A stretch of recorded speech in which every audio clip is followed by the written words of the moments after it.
Bonjour à toutes et à tous. Je suis ravie de vous retrouver aujourd'hui pour un nouvel épisode sur le fait de suivre son élan vital. L'élan vital, c'est une expression qui est venue à moi il y a quelques semaines quand j'ai vraiment créé le parcours élan vital qui mêle et à la fois nutrition et soins énergétiques. C'est vraiment ma patte et c'est ce qui prend sens.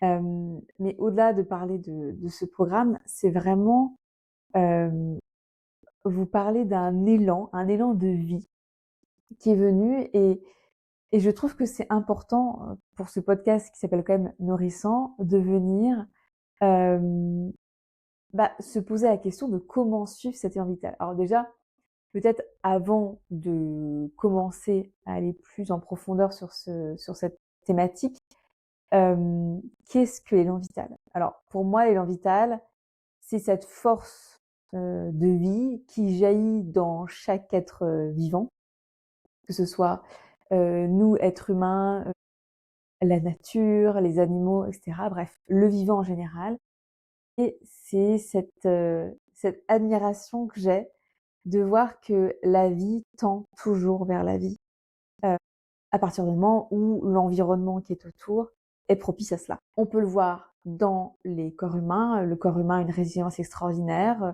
le corps humain peut se régénérer, le corps humain peut guérir, et je trouve que c'est aussi là-dedans qu'il y a, un élan vital qui est extraordinaire et puis on voit bien, enfin moi cette année, je jardine, quand même, de façon conséquente et je me rends compte à quel point quand on sème des graines, quand on achète des plants et cetera et qu'on fait en sorte de leur offrir un environnement propice pour qu'ils se développent, il y a cet élan de vie et quand on sème, on voit, ça prend du temps et après ça germe et après on voit les premières feuilles, sortir et puis après ça devient des plantes qui sont gigantesques et qui nous offrent des fruits, des légumes, des fleurs et donc vraiment c'est cette observation finalement du vivant qui est toujours, présente et cet élan vital qui est là, qui n'est même pas à être remis en question quoi que ce soit, il est là. Et donc quand j'étais en train de créer, ce parcours-là, je cherchais un nom et puis élan vital a été une évidence et par curiosité, j'ai, écrit, élan vital, sur internet et je ne me souvenais plus, parce que j'ai fait quand même pas mal d'études de philosophie, que Bergson avait, on avait fait un concept philosophique majeur, dans son livre qui s'appelle L'évolution créatrice, donc un livre de 1907. Donc selon lui, pour résumer, l'élan vital, c'est cette force fondamentale, le souffle de vie qui traverse le vivant, qui pousse la matière inerte à se structurer, à évoluer et à se dépasser. C'est ce qui anime la vie, ce qui la rend imprévisible et créative et donc cela s'oppose à une vision purement mécaniste et matérialiste de l'existence. Et ce que je trouve intéressant aussi, c'est alors quand on suit cette pensée, de Bergson par exemple, c'est de venir aussi, questionner le comment la science peut considérer, notre corps, ou parfois on entend parler de machines. Moi qui ai maintenant étudié la biologie du corps, la perfection absolue que c'est qu'un corps vivant, on peut pas réduire ça à de la machine et donc dans ce concept philosophique que nous apporte Bergson, il y a vraiment cette notion que, on n'est pas que matière et qu'il y a quelque chose de plus et dans ce quelque chose de plus, je pense que toutes les grandes traditions médicinales de ce monde, que ce soit la médecine traditionnelle chinoise avec le qi, donc cette énergie vitale, hem, on parle aussi, dans comment dire, en Ayurveda du prana, le souffle de vie. On va parler aussi de libido, par exemple, cette force de vie qui jaillit, alors qui peut certes amener à reproduire, mais c'est aussi une force de vie qui crée, en fait, c'est la création. Et c'est intéressant de voir que du coup, on n'est pas juste de la matière, mais on est aussi quelque chose en plus, dont il n'est pas évident pour tout le monde de poser des mots. Et vu que ce n'est pas quelque chose de palpable, et bien au niveau scientifique, parfois c'est difficile de l'exprimer, de le prouver, et cetera, et cetera.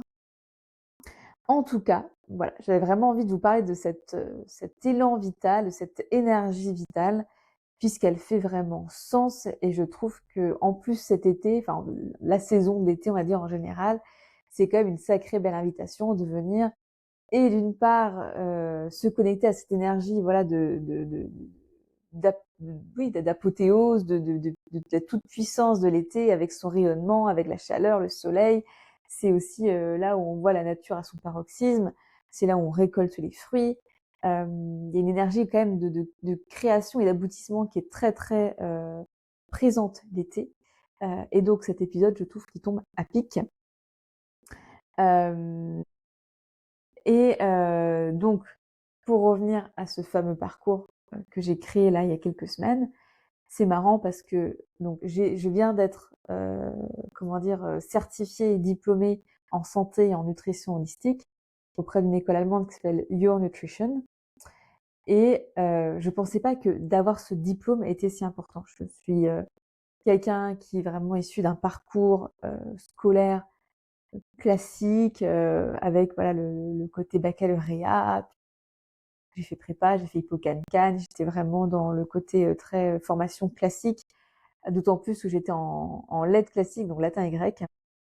Le mot classique est beaucoup revenu là, du coup et je pensais pas, voilà, à quel point ce serait important, pour moi et comment la vie, me montrerait à quel point c'est important d'être diplômée de cette formation. Le soir même où je passe, ou le jour où je passe mon oral, je retrouve des amis et une me dit: «J'aimerais bien, que tu m'accompagnes, du coup maintenant tu es certifiée diplômée en nutrition holistique» et c'est assez drôle parce que quand bien même j'ai quand même mis énormément d'énergie, et beaucoup mis mon cerveau à contribution sur le fait, voilà d'étudier tout ça puisque c'est quand même des champs de connaissances qui sont extrêmement vastes. Je n'étais pas certaine d'accompagner, en nutrition de façon, heu, classique. Je sentais que c'était quelque chose que je faisais pour déjà moi me nourrir de connaissances, pour pouvoir les partager autour de moi, pour pouvoir en parler sur les réseaux sociaux, parce que voilà, c'est la santé, la nutrition et cetera, ce sont des choses qui me passionnent, mais je m'imaginais pas forcément en faire vraiment des sessions, des séances, avec des personnes.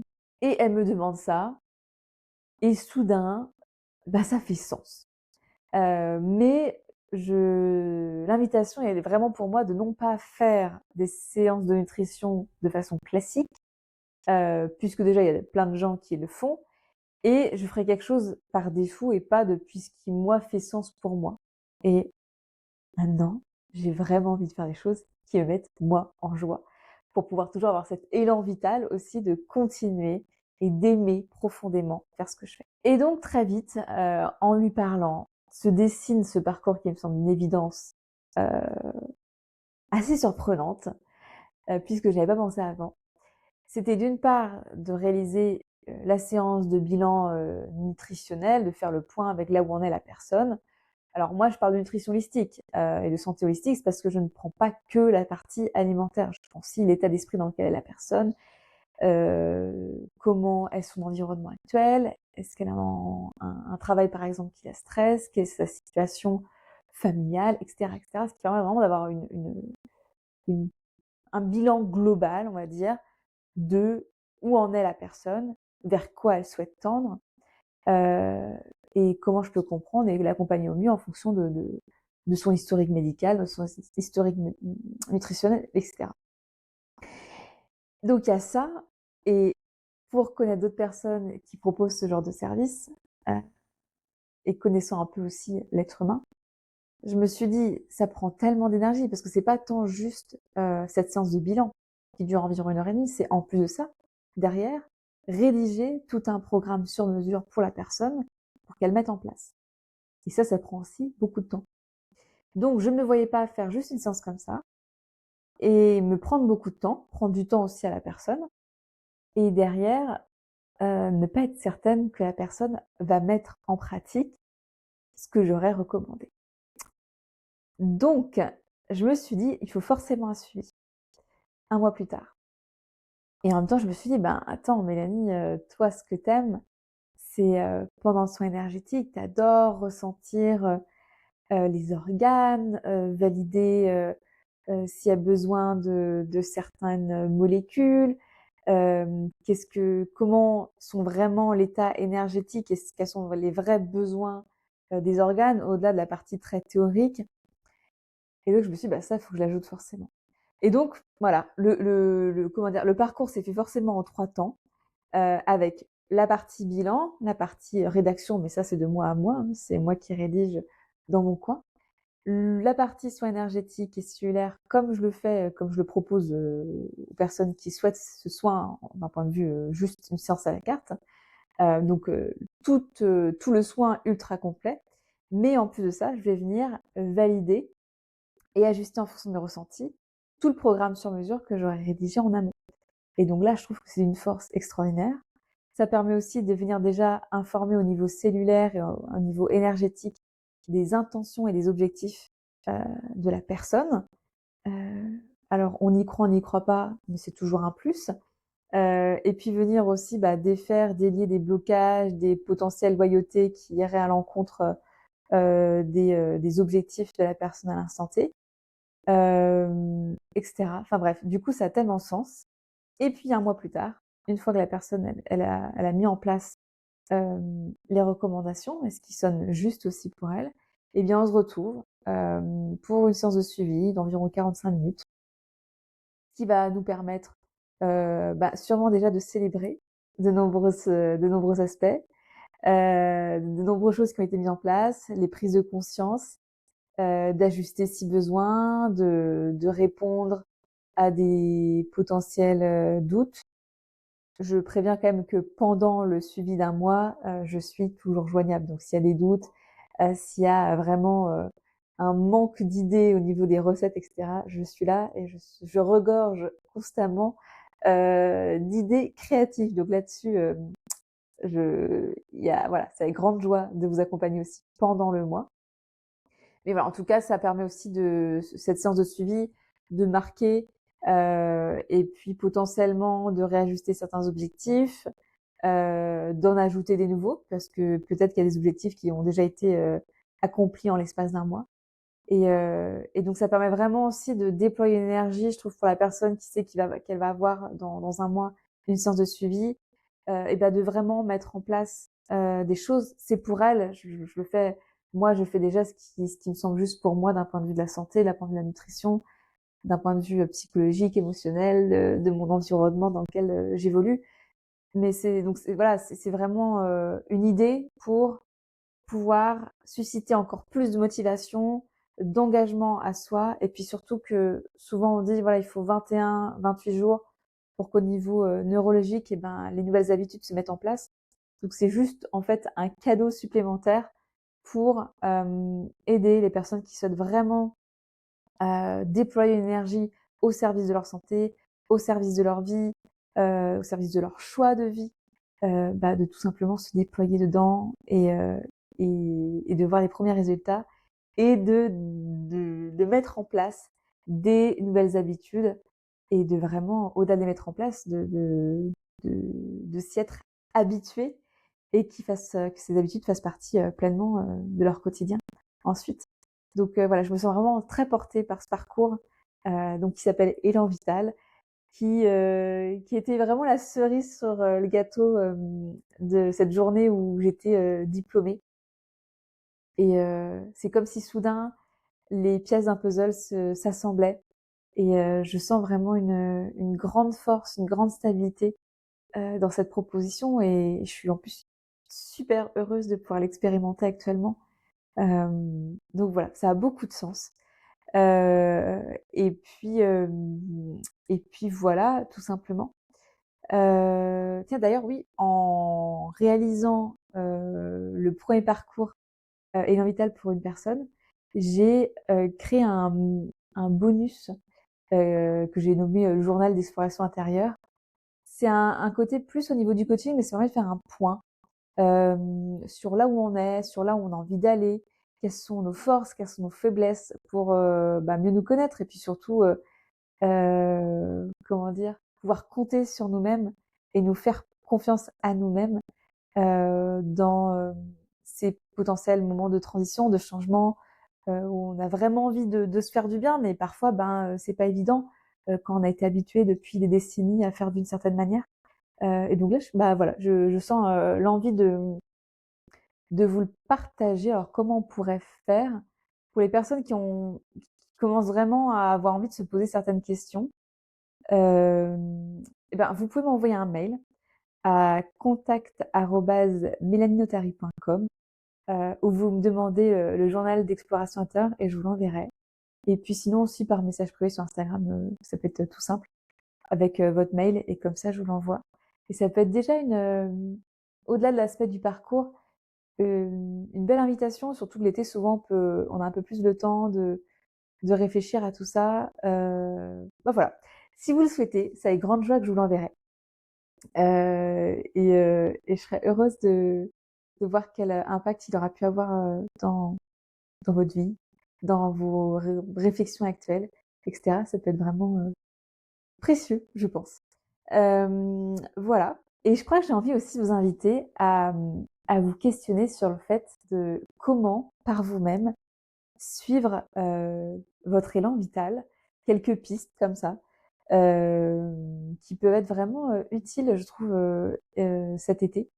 Donc, je pense, en tout cas me concernant, que ce qui m'aide à suivre cet élan vital, c'est de venir cultiver, la présence à moi, à mon corps. C'était pas du tout quelque chose auquel, c'était pas du tout une évidence pour moi avant. Certains matins, je me lève un peu plus tôt, pour, prendre, allez, 20 minutes. Maintenant, j'arrive à 20 minutes. Avant, déjà 5 minutes, c'était beaucoup pour moi. Mais c'est de m'asseoir, potentiellement de mettre une musique, douce. Alors, sur, YouTube, on trouve, des fréquences hertz, en veux-tu, en voilà. Ça peut être aussi de la musique classique. Moi, j'adore ça. Et juste d'être présent, de s'asseoir en tailleur, potentiellement, ou juste s'asseoir, ou de s'allonger. Mais bon, le matin, ça peut être vite aussi une occasion de se rendormir, donc c'est pas la bonne idée. Donc on va rester sur le fait de s'asseoir et juste d'être là. Il peut y avoir plein de pensées qui commencent à venir, mais d'essayer de pas y porter trop d'intention. C'est une forme de méditation que je vous propose, mais ça permet de commencer sa journée, non pas dans de l'action, non pas dans de l'ouverture de portable, ce que je pourrais très bien faire aussi, et du coup, d'être alpagué par plein de notifications, d'après prendre sa douche et d'être vraiment tout de suite dans le faire. Ça permet de juste prendre un temps pour être, et moi, je sais que ça, entre les journées où je le fais et les journées où je fais pas, je vois une grande différence. Donc ça peut être vraiment ça. Et je trouve qu'une fois qu'on a eu ce moment de présence, il y a une énergie qui est différente, qui est beaucoup plus ancrée, et je sens vraiment que c'est depuis cet espace que l'énergie vitale jaillit et qu'on est beaucoup plus à même de venir, suivre celle-ci. Donc je pense que ça, voilà, c'est mon premier conseil, de venir cultiver la présence à soi, à son corps, dans l'environnement dans lequel on est, et juste d'être là. Et après ça, ça peut être aussi de venir cultiver l'écoute de soi, l'écoute de ses besoins, l'écoute de là où on sent qu'il y a une émotion, là où on sent qu'il y a une dissonance, hem, là où on sent que, c'est plus vraiment OK maintenant avec notre style de vie, ou les mots qu'on pouvait poser avant sur certaines choses, résonnent plus du tout avec, les mots qu'on a envie de mettre aujourd'hui. Donc ça, voilà, ça peut être très, très intéressant d'apprendre aussi à connaître, ses besoins, ce qui vous met en joie. Apprendre à connaître aussi, et écouter, ses objectifs, les objectifs dans lesquels vous êtes aujourd'hui, qui ont pu changer de ceux d'avant, qui ont pu, se modifier, qui ont pu complètement aussi, changer. En tout cas, voilà, de venir, dans cette écoute et de voir qu'est-ce qui fonctionne pas, avec beaucoup d'honnêteté et de vulnérabilité. Le but, c'est pas de vous juger, le but, c'est pas de vous dire: «Oh là là, c'est pas bien», ou «Je devrais pas être comme ça», ou je sais pas trop quoi. Toutes ces pensées un peu maltraitantes qu'on peut tous avoir. Mais juste, objectivement, de voir qu'est-ce qui fonctionne, Qu'est-ce qui ne fonctionne plus? Quel fonctionnement vous n'avez plus envie d'avoir? Et surtout, par quoi vous avez envie de remplacer tout ça? Heu, Vos habitudes, la posture que vous souhaitez avoir, bref, tout ça. Et je trouve que là, en tout cas d'apprendre à s'écouter, c'est un très beau cadeau quand on s'écoute vraiment, quand on écoute son cœur, quand on écoute son âme, quand on écoute son corps. Bah, en fait, on suit, de façon inévitable, l'élan vital. Donc ça, voilà, c'est mon deuxième conseil. Et et ben, en troisième conseil, je pense que s'il y a une question à se poser pour suivre cet élan vital, pour suivre, ouais, la santé cellulaire qui n'a juste qu'une envie, c'est d'être pleinement, là, d'être pleinement rayonnante, heu et de vraiment faire circuler la vie en nous. Alors il y a 2 façons de se poser cette question-là. La première, c'est: avec quoi ai-je envie de nourrir mes cellules? Et la deuxième est: comment mes cellules ont envie d'être nourries? Et ces 2 questions, elles sont pour moi d'une profondeur, d'un impact, d'une puissance qui est juste énorme. Et quand je vous parle ici du verbe nourrir, c'est pas juste l'alimentation. C'est aussi l'environnement dans lequel vous êtes, le logement, le contenu que vous consommez, vos relations sociales, vos relations familiales. Et